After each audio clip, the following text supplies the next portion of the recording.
तो चलिए दोस्तों, आज हम लोग क्लास 10th के हिंदी का जो अध्याय नंबर 2 था विष के दांत कहानी का सभी ऑब्जेक्टिव और सब्जेक्टिव प्रश्नों को आज कर लेते हैं। तो पहला प्रश्न है कि सेन साहब के पास किस रंग की कार थी।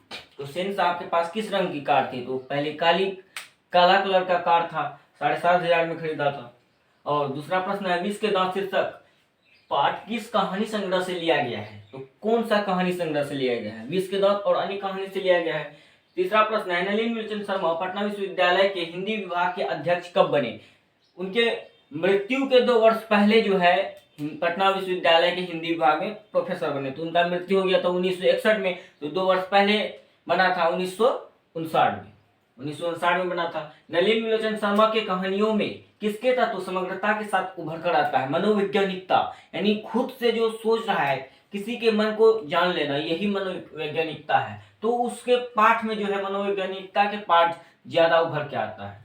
पांचवा प्रश्न है कि विष के दांत शीर्षक विष के दांत कहानी किस वर्ग के अंतर्विरोधियों को उजागर करता है? तो विष के दांत कहानी के अंतर्गत बताया गया है मध्यम वर्ग के परिवार के अंतर्गत की लड़कियों और लड़कों के प्रति किस तरह का भेदभाव होता है उसको दर्शाया गया है। तो आंसर होगा मध्यम वर्ग। छठा प्रश्न है कि खोखा खोखी किस भाषा का शब्द है? तो खोखा खोखी जो है एक बांग्ला भाषा है। सातवां प्रश्न है सेन साहब की कितनी लड़कियां थी? यानी सेन साहब के पास कितनी लड़कियां थी?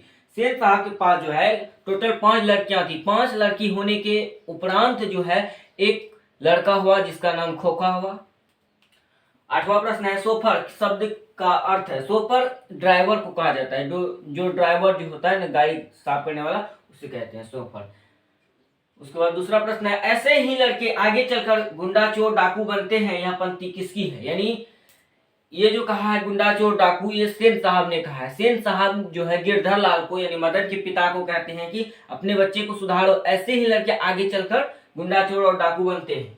तो यह जो कथन है सेन साहब का है। 10वां प्रश्न है नलिनी मीरचंद शर्मा की मृत्यु कब हुई? नलिनी मीरचंद शर्मा की मृत्यु कब हुआ? 12 सितंबर 1961 में उसकी मृत्यु हो गई। मदन 11वां नंबर प्रश्न है कि मदन अक्सर किसके हाथों से पिटता था? और ये तो साधारण बात है कि अपने पिता के हाथों से पिटता था गिरधर लाल, जब चाहे उनको यानी मदन के लिए जो है मार खाना मामूली बात थी। 12वां प्रश्न है विष के दांत शीर्षक कहानी के कहानीकार कौन है? यानी विष के दांत जो कहानी है वो उसके कहानीकार कौन है, यानी लिखा किसने है? तो नलिनी मीरचंद शर्मा ने लिखा है। 13वां प्रश्न है गिरधर लाल कौन था? गिरधर लाल कौन था? मदन का पिता था। और सेन साहब की 5 लड़कियां कैसी थी? उनकी जो लड़कियां थी कठपुतली के समान थी और सुशील थी, जो कहता था वही सुनता था। और 15वां नंबर प्रश्न है कि मदन की उम्र क्या थी? 5 से 6 वर्ष की। अब हमारा 16वां नंबर प्रश्न है कि सेन साहब अपने पुत्र खोखा को बनाना चाहते थे। अपने पुत्र खोखा को क्या बनाना चाहते थे? बिजनेसमैन और इंजीनियर बनाना चाहते थे। और दूसरा प्रश्न है कासू मदन के साथ किस खेल में शरीक होना चाहता था? यानी कासू जो है सेन साहब के पुत्र मदन के साथ, यानी ड्राइवर जो गिरधर लाल था, गिरधर लाल के पुत्र के साथ किस खेल में शरीक होना चाहता? तो वो तो लट्टू के खेल में शरीक होना चाहता था। 18वां नंबर प्रश्न है कि मदन ने कासू के कितने दांत तोड़ डाले? मदन ने कासू के कितने दांत तोड़ डाले? तो 2 दांत। 19वां नंबर प्रश्न है कि गिरधर लाल किसकी फैक्ट्री में किरानी था? गिरधर लाल किसकी फैक्ट्री में किरानी था? तो सेन साहब की फैक्ट्री में। 20वां नंबर प्रश्न है सेन साहब किसके व्यंग से अटकर रह गए? पत्रकार महोदय ने कहा कि हम अपने बच्चे को एक अच्छा ईमानदार व्यक्ति बनाएंगे और जो बनेगा उसका मर्जी है। इसी बात से जो है सेन साहब व्यंग अटकर रह गए। 21वां नंबर प्रश्न है मदन किसका पुत्र था? गिरधर लाल का था। विष के दांत पाठ की विधा है, यानी कौन सी विधा है? कहानी है, लेखक है, कहानी है या निबंध है या भाषण है, क्या है? या एक निबंध कहानी है या एक कहानी है। सेन साहब के कार की कीमत थी, सेन साहब की जो कार थी कितने में खरीदा था? तो 7,500 में खरीदा था, 7,500 में। 24वां नंबर प्रश्न है कि नलिनी मीरचंद शर्मा का जन्म कब हुआ था? 18 फरवरी 1916 में पटना के एक बदरघाट में हुआ था। नलिनी मीरचंद शर्मा का जन्म कहाँ हुआ था? तो बदरघाट में हुआ था। नलिनी मीरचंद शर्मा के पिता का नाम क्या था? नलिनी मीरचंद शर्मा के पिता का नाम था पंडित रामावतार शर्मा और उसकी माता जी का नाम था रत्नावली शर्मा। पंडित रामावतार शर्मा उनके पिताजी का नाम है। नलिनीचंद शर्मा के माताजी का नाम क्या है? रत्नावली शर्मा। उनका दृष्टिकोण किसकी रचना है? नलिनीचंद शर्मा की है। लड़कियां क्या है? कठपुतलियां हैं। या किसको जो है इससे इससे खुशी थी, गर्व था? उनके माता पिता को। उसके बाद मोटर कार को किससे खतरा हो सकता था? इससे खतरा हो सकता था तो खोखा से खतरा हो सकता था, क्योंकि वो हमेशा बदमाशी करते रहता। हमारा 21वां नंबर प्रश्न है कि सेन साहब के आंखों का तारा कौन है? खोखा जो है उनके आंखों का तारा था, यानी बुढ़ापे के आंखों का तारा, यानी एक ही पुत्र था, इसीलिए उसको आंखों का तारा कहा गया था। 32वां नंबर प्रश्न है कि खोखा के दांत किसने तोड़े? मदन जो है, मदन ने उसके दांत तोड़े।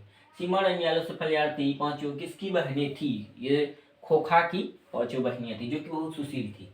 मैं तो खोखा को इंजीनियर बनाने जा रहा हूँ, यह पंक्ति यानी यह कथन किसका है? सेन साहब अपने अपने पुत्र के बारे में यह सोचते थे कि मैं तो अपने पुत्र को इंजीनियर बनाने जा रहा हूँ, बिजनेसमैन बनाने जा रहा हूँ। मदन के लिए क्या खाना मामूली बात थी? उसके लिए तो मार खाना मामूली बात थी। मदन के अनुसार मदन के लिए क्या खाना मामूली बात थी? ये हो गया। किसके अनुसार सेनों के सिद्धांतों को बदल डाला? खोखा के अनुसार जो है सेनों के सिद्धांत ही बदल डाले। सेन साहब के मित्र कौन थे? सेन साहब के जो मित्र थे पत्रकार महोदय थे। कौवा की जमात में जाने के लिए कौन ललग गया? हंस जो है कौवे की जमात में जाने के लिए ललग उठा, यानी कासू की बात की जा रही है यहाँ। सेन साहब की मोटर कार थी स्ट्रीमल इंड के जैसी थी।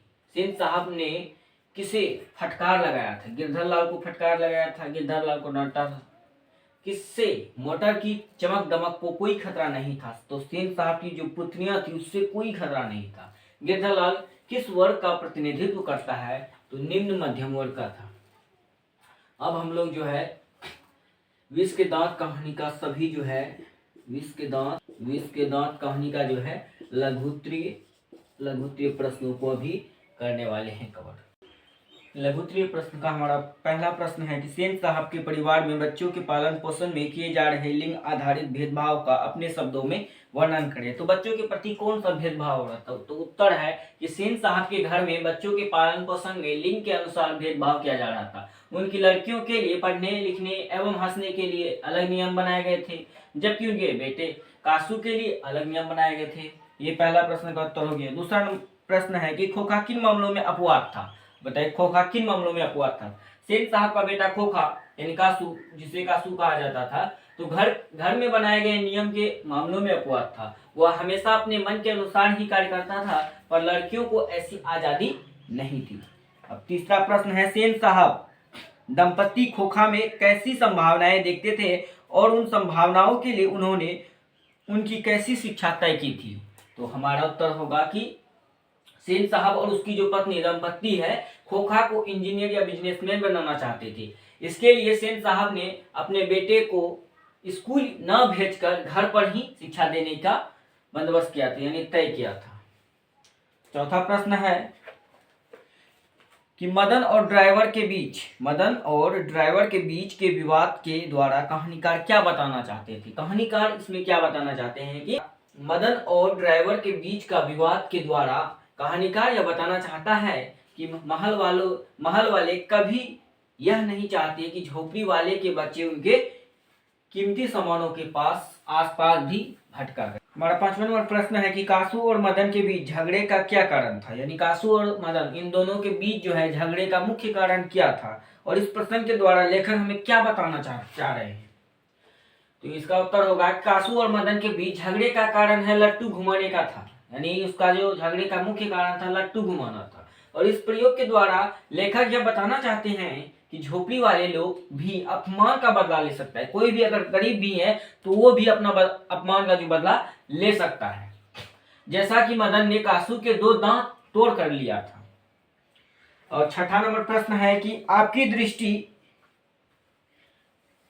दृष्टि से विष के दांत कहानी का नायक कौन है? तर्क पूर्वक उत्तर दे। यानी कह रहा है कि हमारी दृष्टि से जो है विष के दांत कहानी का जो नायक है कौन है, और तर्क संगत उत्तर देना है। तो उत्तर होगा मेरी दृष्टि में इस कहानी का नायक मदन है, क्योंकि वह महल वाले सेन साहब से बिना डरे उसके ड्राइवर से लड़ जाता है और उसके बेटे की 2 दांत तोड़ भी डालता है। तो इस कहानी के जो नायक हैं कौन हो जाएगा? मदन हो जाएगा। उसके बाद 7वां नंबर प्रश्न है कि कासू का चरित्र चित्रण करे, यानी कासू का जो चरित्र है कैसा है।